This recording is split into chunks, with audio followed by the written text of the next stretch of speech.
ساتھیوں، حق موجود ہمارے پیر و مرشد اپنی کتاب لاڑکانہ جو درویش فقیر ابو الخیر اس میں فرماتے ہیں کہ نفس لوامہ کیا ہے۔ نفس لوامہ یہ ہے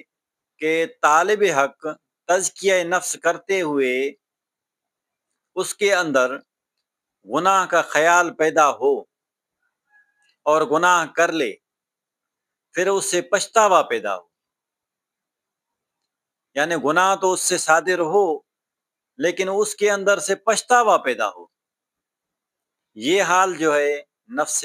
لوامہ کا ہے، اور اس کے اندر حال اس کا یہ رہے گا کہ کبھی یہ صبر بھی کر لے گا اور شکر بھی کر لے گا، یعنی تکلیفیں دیکھے گا، جب تکلیف جب اس کو آئے گی تو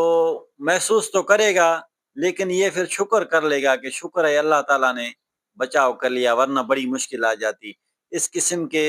خیالات اس کے اندر سے پیدا ہوں گے، یہ نفس لوامہ کہلاتا ہے۔